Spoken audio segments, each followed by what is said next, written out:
धमाके के जख्म अभी भरे ही नहीं थे कि देश के एक और दूसरे कोने में एक और ब्लास्ट की खबर सामने आई। दिल्ली के लाल किले के ठीक बाहर 10 नवंबर 2025 को आतंकी हमला होता है। 13 लोग इसमें मारे जाते हैं। जांच आगे बढ़ती है तो फरीदाबाद से सैकड़ों नहीं बल्कि हजारों किलो एक्सप्लोजिव मटेरियल बरामद किया जाता है। कल रात इसी विस्फोटक की जांच जम्मू कश्मीर के नौगांव पुलिस स्टेशन के अंदर चल रही थी कि अचानक से यहां पर जोरदार धमाका हुआ और 9 लोगों की जान चली गई, जबकि 29 लोग घायल हैं, जिनका आर्मी बेस और SKIMS सौरा हॉस्पिटल में लगातार इलाज जारी है। तो देखिए, धमाके के 2 अलग अलग जगहों पर होने की जानकारी सामने आ रही है, लेकिन कनेक्शन एक ही है और वो है फरीदाबाद डॉक्टर टेरर मॉड्यूल। आपको कश्मीर टू दिल्ली ब्लास्ट की एक कड़ी को जोड़ते हुए दिखा रहे हैं। सहारनपुर, हापुड़, कानपुर, नू और पश्चिम बंगाल से कैसे इस पूरे केस के तार जुड़े हैं, आपको दिखाते हैं।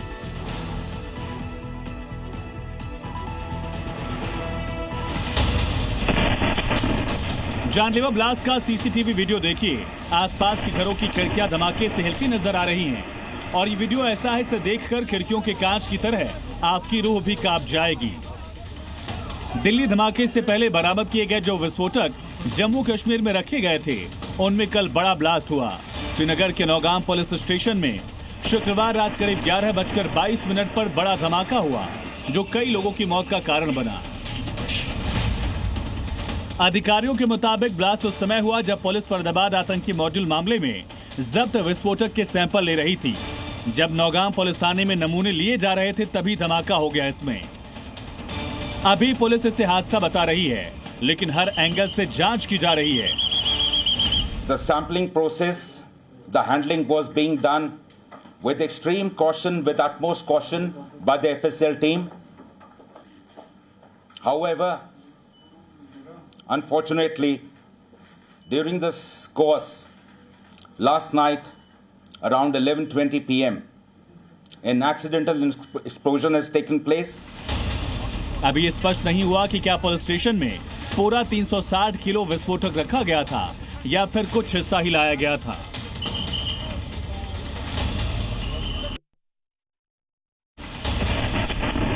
ये तस्वीरें धमाके के बाद की हैं, जो जी न्यूज के कैमरे पर एक्सक्लूसिव रिकॉर्ड की गई हैं।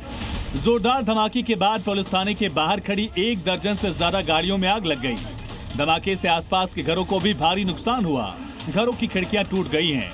थाने के बाहर हर तरफ मलबा नजर आया। श्रीनगर में धमाके की इंटेंसिटी इतनी तेज थी कि ऐसा लगा जैसे थाना परिसर में भूकंप आया हो। थाने के 5 किलोमीटर के दायरे में धमाके की आवाज सुनी गई। धमाका इतना तेज था कि 1 किलोमीटर तक की इमारतों और कारों को नुकसान पहुंचा, जबकि थाने से 300 फीट दूर तक मृतकों के बॉडी पार्ट्स मिले हैं। धमाके के बाद हर तरफ तबाही का आलम दिखाई दे रहा है। धमाके के तुरंत बाद फायर ब्रिगेड की कई गाड़ियां मौके पर पहुंची। अग्निशमन दल को आग पर काबू पाने में लंबा समय लगा, क्योंकि कई गाड़ियों और भवन के हिस्सों में आग फैल चुकी थी।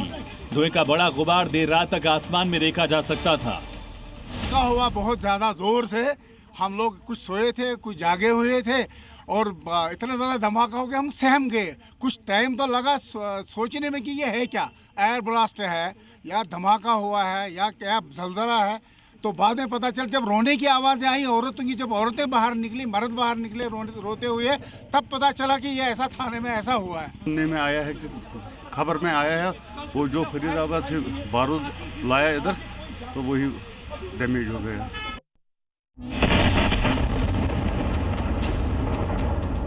नौगांव पुलिस स्टेशन में धमाके के बाद आसपास के इलाके को लोहे की फेंसिंग लगाकर घेरा गया। CRPF के IG ने घटनास्थल का दौरा किया। डॉग स्क्वाड टीम भी जांच में जुटी हुई है। इस पुलिस स्टेशन में जो है जो सुरक्षा कर्मी थे वो मौजूद थे। आप देखिए, लगातार जम्मू कश्मीर पुलिस की सिक्योरिटी अधिकारियों की गाड़ी यहाँ पर पहुँच रही है और पूरे इस इलाके को, जो पुलिस स्टेशन है, आप किसी भी जगह से जाइए तो इस तरह की कंटेंजेंट वायर के साथ उसको जो है सील कर दिया गया है। फिलहाल जम्मू कश्मीर में सुरक्षा बढ़ा दी गई है। गाड़ियों की चेकिंग जारी है। इधर मृतकों की पहचान की प्रक्रिया जारी है। धमाके की तीव्रता के कारण कई शव गंभीर रूप से क्षत विक्षत हो गए हैं। पुलिस और फॉरेंसिक टीम मिलकर पहचान की प्रक्रिया में जुटी है। उसमें एक्सप्लोजिव भी थे, उसमें डेटोनेटर्स भी थे, उसमें टाइमर्स भी थे और उसमें आर्म्स एम्युनिशन भी था। 11:20 के करीब टाइम था एक जोरदार धमाका हुआ कि हमारे अंदर हम हिल गए थे। कल अराउंड 11:20 एक जोरदार ब्लास्ट सुनने को मिला, तो सबसे पहले लगा कि किसी की शादी हो या कुछ हो, लेकिन उसके बाद जब शीशे भी टूट गए, दरवाजे वगैरह टूट गए, तो उसके बाद हम ही अंदर ही पुलिस स्टेशन के नज़दीक ही रहते हैं, तो हम सब लोग पहले घबरा गए। उसके बाद घरों से बाहर निकले, हमने कहा कि नहीं पुलिस वाले हैं, ये भी इंसान ही है, तो हमने पुलिस स्टेशन की ओर रुख किया, लेकिन वहाँ पर काफ़ी ज़्यादा नुकसान था। उसके बाद फायर सर्विस की गाड़ी भी मौके पर पहुंची, तो यहाँ पुलिस वाले जो थे, जो अंदर जिनकी मौत हुई, उनका अभी कुछ पता नहीं है। ब्लास्ट के बाद नौगाम पुलिस स्टेशन पूरी तरह क्षतिग्रस्त हो चुका है। शवों की पहचान बाकी है क्योंकि कुछ शव पूरी तरह जल चुके हैं। वहीं ब्लास्ट में घायल हुए लोगों का 92 आर्मी बेस SKIMS सौरा हॉस्पिटल में इलाज जारी है। घायलों को इस बीच जो है श्रीनगर के SMH अस्पताल में लाया गया है, जिनका अभी ट्रीटमेंट चल रहा है। सर्जिकल वार्ड्स में कुछ जवान अभी उनका ट्रीटमेंट चल रहा है। तो जिस प्रकार से ये जो अमोनियम नाइट्रेट था, जिसका जो FSCL टीम थी वो टेस्ट कर रही थी, तो उस बीच ये ब्लास्ट हो रहा है और उसमें कई जवान जो हैं उनकी मौत होती हैं। और अभी फ़िलहाल आंकड़े जो पुलिस ने जारी किए हैं, तो उसके अनुसार हम कह सकते हैं कि 29 जवानों की इसमें जो हैं वो इंजरी हुई हैं और 9 की मौत हुई है।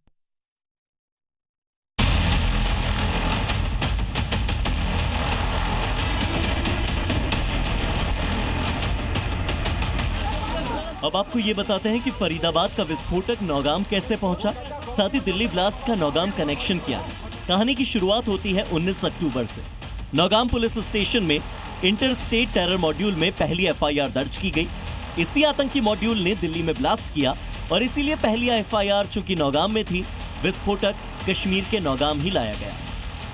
अक्टूबर में नौगाम के बनपोरा इलाके में पुलिस और सुरक्षा बलों को धमकी देने वाले पोस्टर मिले, जिसके बाद 19 अक्टूबर को पुलिस ने केस दर्ज किया और एक स्पेशल जांच टीम बनाई। फिर पुलिस ने CCTV फुटेज के आधार पर 3 संदिग्ध आरिफ निसार डार, यासिर उल अशरफ और मकसूद अहमद डार को गिरफ्तार किया।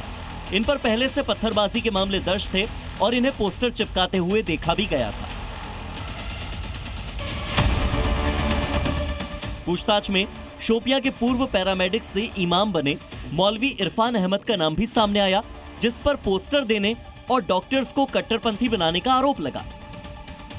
मामले की जांच आगे बढ़ी तो पुलिस फरीदाबाद के अल फलाह यूनिवर्सिटी पहुंची और वहां से डॉक्टर मुजम्मिल अहमद गनी और डॉक्टर शाहीन सईद को गिरफ्तार किया। इन्हीं के पास से 2900 किलोग्राम IED बनाने वाली अमोनियम नाइट्रेट, पोटेशियम नाइट्रेट और सल्फर साइन सामग्री मिली। ये वही विस्फोटक है जिसे नौगाम ले जाया गया और कल रात नौगाम के पुलिस स्टेशन में यही एक्सप्लोजिव ब्लास्ट हुआ। पुलिस का मानना है कि यह पूरा आतंकी मॉड्यूल 3 डॉक्टर्स का ग्रुप चला रहा था। इसमें गिरफ्तार हुआ डॉक्टर मुजम्मिल, दिल्ली ब्लास्ट वाली कार में मारा गया डॉक्टर उमर नबी और फरार आरोपी मुजफ्फर राथर शामिल था। मुजफ्फर करीब 7 साल से एक्टिव है और इसी आतंकी मॉड्यूल को दुबई से ऑपरेट कर रहा था।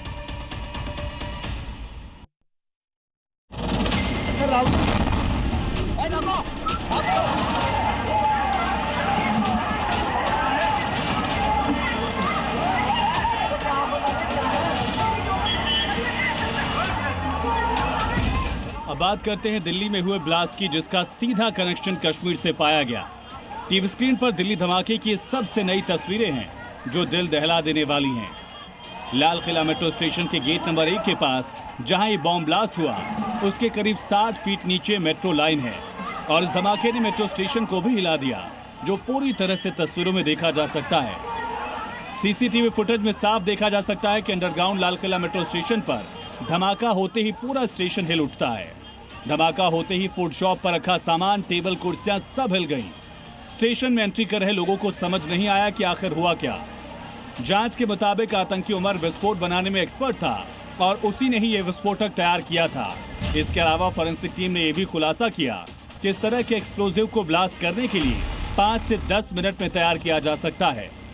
जो डॉक्टर उमर था वो 5 से 10 मिनट के अंदर ये एक्सप्लोसिव बना सकता था, क्योंकि बम बनाने में वो माहिर था, उसका एक्सपर्ट था। लेकिन जो रिपोर्ट सामने आई घटनास्थल से, जांच एजेंसियों को ये जानकारी मिली है कि लगभग 2 किलो के करीब अमोनियम नाइट्रेट था। इसके अलावा पेट्रोलियम ऑयल का इस्तेमाल किया गया जो उस गाड़ी में मौजूद था। इसके साथ साथ घटनास्थल से पतले तार मिले थे और इन्हीं को मिलाकर जो डेटोनेटर मटेरियल का इस्तेमाल होता है, अमूमन उसका इस्तेमाल माइनिंग में किया जाता था। ये तमाम एक्सप्लोसिव उस गाड़ी के अंदर थे।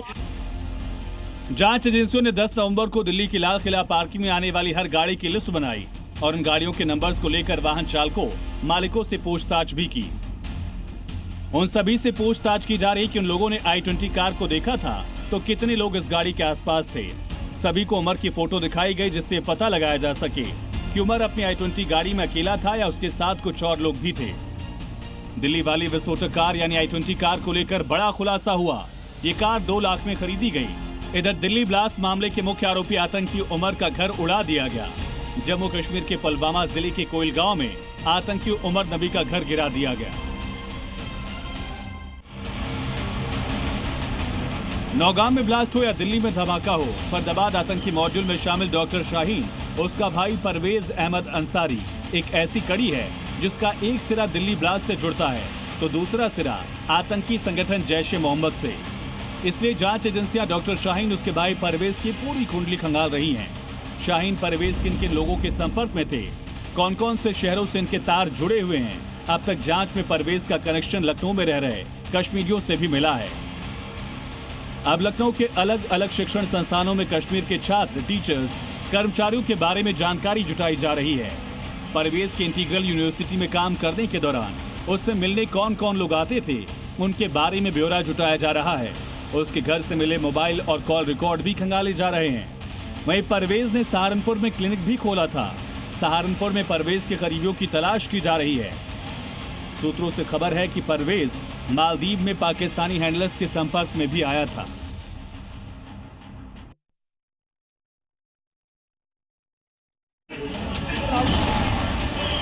दिल्ली के लाल किले के बाहर हुए विस्फोट के सिलसिले में उत्तर दिनाजपुर के सूर्यपुर बाजार इलाके से एक और मेडिकल स्टूडेंट की गिरफ्तारी हुई और चारों तरफ सनसनी फैल गई। गिरफ्तार युवक की पहचान जहां निसार आलम के तौर पर हुई है। वो अल-फलाह यूनिवर्सिटी में MBBS का स्टूडेंट है और NIA की एक विशेष टीम ने उसे पश्चिम बंगाल से गिरफ्तार किया। जहां निसार की पहचान उसके मोबाइल फोन से हुई। लोकेशन ट्रेस कर पुलिस निसार तक पहुंची। जहां निसार दिल्ली ब्लास्ट मामले में संदिग्ध है। उसका घर वैसे तो लुधियाना में है, लेकिन पैतृक घर पश्चिम बंगाल के उत्तर दिनाजपुर में है। बाजार से सटे इलाके से उसे अरेस्ट किया गया और आगे की पूछताछ के लिए पुलिस उसे सिलीगुड़ी लेकर गई है।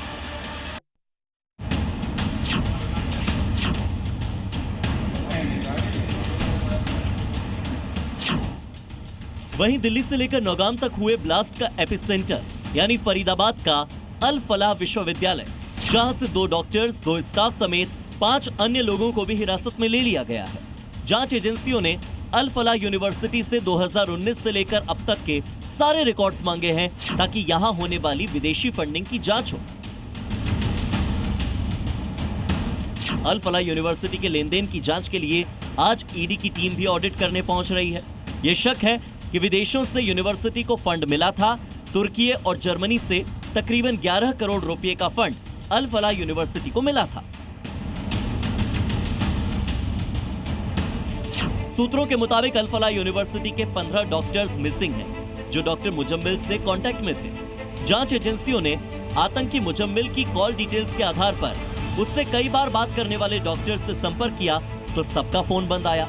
जब उनसे पूछताछ के लिए एजेंसी अल फलाह यूनिवर्सिटी पहुंची तो 15 के 15 डॉक्टर्स गायब हो गए। जिस यूनिवर्सिटी में उमर, मुजम्मिल और शाहीन जैसे डॉक्टर्स ने दिल्ली धमाके की स्क्रिप्ट लिखी, उस अल फलाह यूनिवर्सिटी के चेयरमैन का इतिहास भी काफी दागदार रहा है। यूनिवर्सिटी के चेयरमैन जावेद सिद्दीकी पर 7.5 करोड़ की ठगी का आरोप लगा। जावेद सिद्दीकी पर आरोप है कि उसने निवेश योजनाओं के नाम पर लोगों का पैसा डकार लिया और इस मामले में जावेद सिद्दीकी 37 महीने जेल में भी रह चुका है। बाद में 2004 में उसे जमानत मिली, लेकिन शर्त यह थी कि वो निवेशकों का पैसा वापस लौटाएगा। इधर फरीदाबाद पुलिस जगह जगह तलाशी अभियान चला रही है। अल फलाह यूनिवर्सिटी के आसपास के इलाके, अलग अलग कॉलोनी और गांवों में तलाशी अभियान चल रहा है। इसी कड़ी में फरीदाबाद पुलिस की ओर से गांधी कॉलोनी में तलाशी अभियान चलाया गया। इस दौरान भारी संख्या में पुलिस बल मौजूद रहा, साथ ही लोगों से पूछताछ की गई। इतना ही नहीं, लोगों से अपील की गई है कि बिना जांच किए किसी भी किराएदार को अपना घर न दें।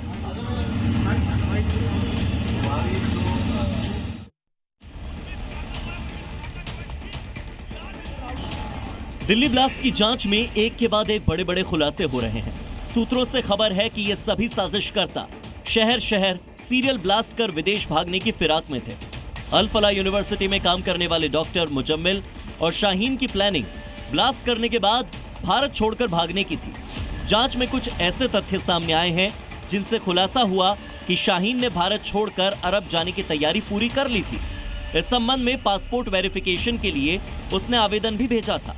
हालांकि वेरिफिकेशन में देरी होने से पासपोर्ट नहीं बन पाया और उनका यह प्लान धरा का धरा रह गया। फिलहाल 15 से ज्यादा डॉक्टर्स अरेस्ट हो चुके हैं। 50 से 60 डॉक्टर्स से पूछताछ हो रही है।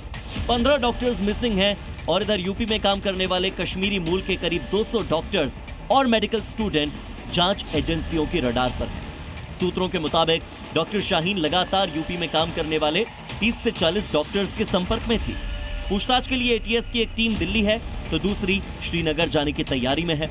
दिल्ली ब्लास्ट की जांच में यह भी खुलासा हुआ कि पाकिस्तान समेत कई देशों में डॉक्टर्स का एक नेटवर्क बनाया गया था। डॉक्टर्स को आतंकवादी बनाने के पीछे 10 बड़ी वजह थी। कारण ये कि इन आतंकी डॉक्टर्स की देश के मेडिकल बड़े संस्थानों में अच्छी पहुंच है। ये बम और जहर बनाने में एक्सपर्ट्स हैं, कमाते अच्छा हैं, इसीलिए इन डॉक्टर्स के लिए टेरर फंड जुटाना आसान होता है। ये टेरर फंडिंग के अलग अलग तरीके जानते हैं, साथ ही इंटरनेट और टेक्नोलॉजी की भी अच्छी समझ रखते हैं। एक देश से दूसरे देश में यात्रा करना व्हाइट कॉलर जॉब की वजह से इनके लिए आसान हो जाता है। देश विदेश की यात्राएं बड़ी आसानी से कर सकते हैं। साथ ही प्रोफेशनल छवि की वजह से डॉक्टर्स पर आतंकवादी होने का शक भी कम होता है। आम लोगों के लिए इनके इरादे समझना मुश्किल होता है और ये सोच पाना नामुमकिन होता है कि मेडिकल कॉलेज में ब्रेन वॉश जैसा चैलेंजिंग काम भी किया जा सकता है। यही कारण है कि शाहीन, उमर, मुजम्मिल, आदिल, जहानिसार, बाबर और परवेज इरफान जैसे न जाने कितने ही ऐसे डॉक्टर्स हैं और कितने ही ऐसे नाम हैं जिन पर व्हाइट कॉलर पेशे के कारण कभी कोई संदेह नहीं करता और इसी का फायदा उठाकर इन डॉक्टर्स ने देश को दहला दिया।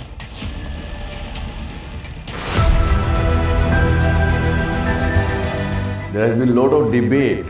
What is the true meaning of Dhamma or Dharma? आत्मा और परमात्मा के बीच सनातन सेवा का संबंध कायम रहेगा, इसी को कहते हैं सनातन धर्म। Whenever you believe in something, your belief system that works and then the nature helps. Things may change in my life, but this relation will never change and no power can hinder. Why God fear? क्या हम fear की वजह से परमात्मा से प्यार करें कि नहीं तो वो दंड दे देगा हमको?